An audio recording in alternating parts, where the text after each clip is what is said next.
everyone, and welcome to my channel. My name is Andy or Monique, depending on when you met me. And today I want to talk about the real reason that I left the Air Force Academy. So, a lot of you who have known me for a really long time may already know the true story, and some people who have just met me may know the true story, but there's a lot of people in between that I haven't really disclosed a lot of information about what happened to me at the Air Force Academy because it was a very traumatic time. So now I kind of want to go out and set the record straight for everything that happened and put it all out there so that hopefully my story can help someone or inspire someone or just make a difference in the world. As a disclaimer, I just want to let it be known that I am not against the Air Force. I am not against the military. I'm not against the Air Force Academy. I still hold them in the highest respect, but I just am not a fan of what happened to me and how my leadership kind of failed me in the moment. So I'll just get into it. Back in 2002, kind of dating myself a little bit, but back in 2002, I was granted an appointment to the Air Force Academy prep school.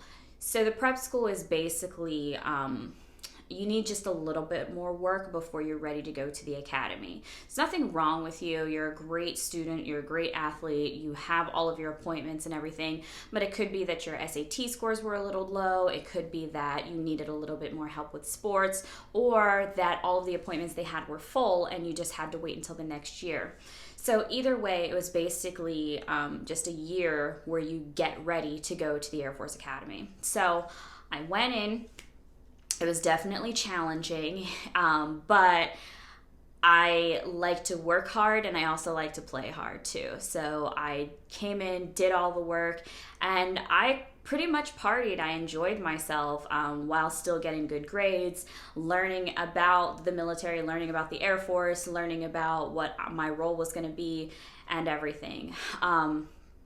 I have always been very sexually liberated, and because of having a high standard of morals at the Air Force Academy, that was pretty much frowned upon, so I quickly developed a reputation. I didn't care about it. I don't care about it now, but at the same time, when you're in a facility or a place that is predominantly male, things like that actually do matter. But for the most part, it didn't really bother me, and I just kept going about my business. So my roommate and I decided that there was no cheerleading squad that was the equivalent to what was going on at the Air Force Academy at the prep school. And if there was football and soccer and basketball and all of these other sports, why wasn't there a cheerleading squad? So we went to the powers that be and told them that we wanted a cheerleading squad, and we made it happen. So we formed the first Air Force Academy Prep School cheerleading squad. Everything was great. We were cheering at games. We were excited. Because we started it so late, we didn't get to cheer for football, but we were there for basketball. And we started feeling like kind of like the stepsisters of everything, because everybody else got to go travel and we were just kind of stuck sitting there. So we really did, we petitioned and we were like, hey, we're doing the work. We're coming to practices. We're coming up with our own routines.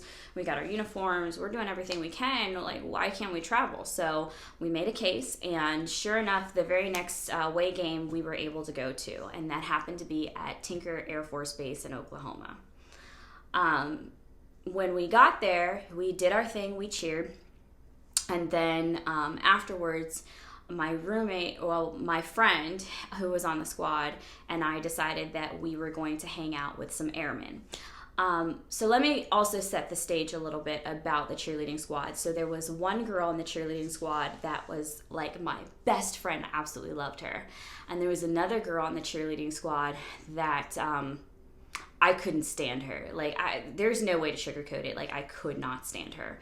And when we went to Tinker Air Force Base, my sergeant decided that it would be a good idea for me to room with a girl that I didn't like.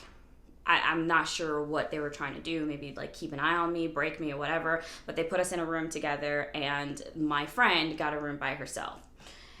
On top of that, my sergeant's room was directly across from mine, probably to keep an eye on me. Not mad at them for that, but that was just the setup. So anyways, we're at Tinker Air Force Base. It's after the game, and we meet up with these airmen, and we start drinking. Now, some of you guys are doing the math. No, I was not old enough to drink. I was 19 years old, and we went and we got hammered. And it kind of was what it was. So we decided afterwards to just kind of end the party. It wasn't really going anywhere, and it was lights out anyway. So we went to our respective rooms, and I thought everything was everything, and we're good to go. A few minutes later, I hear banging on my door, and I'm like, what the hell? Like, who is this? And it turned out to be one of the airmen who was completely smashed, and he was looking for me. So I'm literally across the hall from my sergeant. So I'm like, no, like, this can't happen. Just come in. We'll talk about this, but you got to go. So he comes in. My roommate's asleep, the one that I can't stand. So she's asleep, and we're having this like argument. We're just trying to like keep it down and everything. And he was really like, I really want to be with you and you're leading me on. And I'm like, dude, no, this isn't going to happen. You just need to go. And this isn't good. But I didn't want to like throw him out and have him cause a scene. And then my sergeant sees that, and then I get in trouble for drinking and all of that stuff. So long story short, he went from being belligerent and drunk to being angry and violent. And the next thing I know, I was being raped. Now, when you go through trauma, the body's natural reaction is to fight, flight, or freeze. And unfortunately, I froze. So to this day, I don't know why it happened. I can blame myself or not blame myself, but that's just what happened. So the next day, I just kind of went about my business, and I was like, I don't think I'm going to tell anyone. I don't want to get anyone else in trouble that was drinking with me, I just want to just let it go and forget about it. So that's what I did. About a week later, I get pulled into the lieutenant colonel's office, and he says that he wants to talk about the events that happened on the away game. And I'm sitting there like, oh shit, I'm about to get in trouble for underage drinking and just being out past curfew. Like, what is it? And he tells me that my roommate told him that I was having sex with somebody in the dorms. Like, are you fucking kidding me? So not only was she awake the entire time, but she heard the argument and didn't step in. Now, in hindsight, I'm like, what was she realistically gonna do, But at the time, I was pissed. I was absolutely livid. So my lieutenant colonel says to me that I can either make up a lie or I can tell him the truth. And I had 15 minutes to sit by myself and decide. And I told him, I don't need 15 minutes. I'm gonna tell you exactly what happened. So I sat there and I told everything that happened. I didn't say who was drinking with me because I wasn't trying to get anybody else in trouble, but I just, mentioned everything. And so he said that everybody had to kind of discuss it and see what my fate was going to be. So I'm sitting in the room waiting, and they finally call me back and they say, hey, we've decided that we're going to allow you to stay, but this is not going to go unpunished. So you're going to be on restriction and probation pretty much till the end of the academic year, because you had sex in the dorms. I'm sitting here like, are you kidding me? You heard nothing about what I said. If you said that this was about drinking underage, which is illegal and is also a violation of the honor code, then absolutely, but you're saying that I had sex in the dorms. All of the other times that I did have sex in the dorms, and you're the one time that I say no is what I'm getting punished for. And I was just like, what the hell is going on? But this was my dream. I didn't want to give it up, so I agreed to it. So I just kind of went through the rest of the school year, and it just was what it was. So the next year I get an appointment to the Air Force Academy, and I think that this is going to be it. Everybody's going to forget about what happened. I can start over. No one's going to really know me. And for a while, that's exactly what happened. I just kind of flourished. I became a cheerleader on varsity as a freshman, which is awesome. And I just kept it moving. And then it started. The harassment started. It started with just a comment about how I looked, about how I ran, about my chest, and then some of the other preppies kind of got word out as to why I was restricted and the reputation I had when I was a preppy. And then the harassment just was unbearable. It was all day, every day, everywhere I looked. I felt like someone was looking at me and just kind of knew what happened. And I didn't know if the situation was going to happen again, and I didn't feel safe. And I was defending a woman's right to be in the military and to be at the Air Force Academy like every time I could. So I fell into a really deep depression. My grades started suffering and I was losing weight. I think my lowest weight was 85 pounds, and I know I'm 4'11", but that's still like a child weight.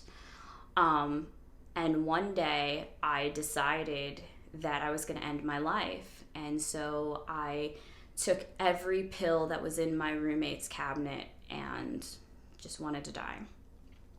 I did it on a Friday thinking that no one would find me until Sunday, but my roommate came back and found me unresponsive on the floor, and the next thing I know, I'm in a mental institution in Pueblo, Colorado.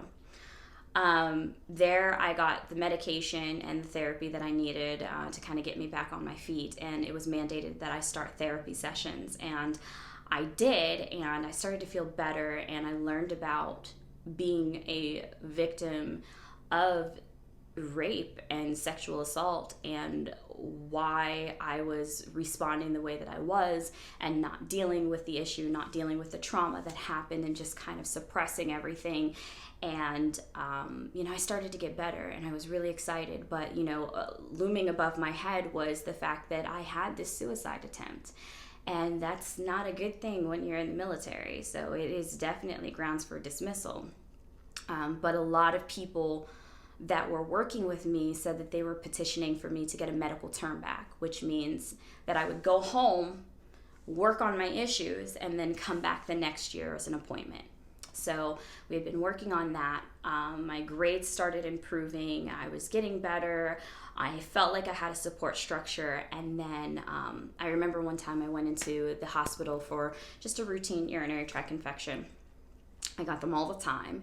And they hospitalized me. They made me inpatient. And I'm thinking, this is weird. Like, I basically need to just go home with some antibiotics and then I'm good to go. But this was different. And I'm sitting in the room, and the next thing I know, I'm getting a phone call that I will be on a 6:00 plane to Pennsylvania. And I'm like, what? And they had boxed up my belongings and sent them to Pennsylvania, and I was being discharged from the United States Air Force as well as the Air Force Academy. I did not get the medical term back, and I was seen as uncommissionable as an officer. So in that second, I lost pretty much everything. Some people can argue that it was my actions with the suicide attempt that got me kicked out. And some people say that I wouldn't have had a suicide attempt if they had recognized the fact that I was raped. Regardless, I'm not going to assign blame for the situation. It happened and I'm willing to move past it. But at the end of the day, I had a rape that was reported and nothing happened to my rapist. And unfortunately, it happened to so many other people that I know of personally. And it is really sad and it's a tragedy. And I just hope that, by sharing my story, that somebody else will benefit from this. And if you are someone who is at the Air Force Academy and this has happened to you, you're not alone. There are people that are willing to help you. I don't want you to repeat the same things that I did, so definitely talk to someone. I'm not saying that you have to report it. I'm not saying that you shouldn't report it, but you have to do what's best for you and not have any regrets. So I'm telling my story now as I'm going from being a victim to becoming a survivor. And I just hope that this story sheds some light on why I have not been completely honest about my dismissal from the Air Force Academy. And I hope that seeing my story, you can definitely understand me a little bit better. Thank you guys for watching. This has been hard to talk about, but I really appreciate you listening to everything I had to say, and I'll see you next time.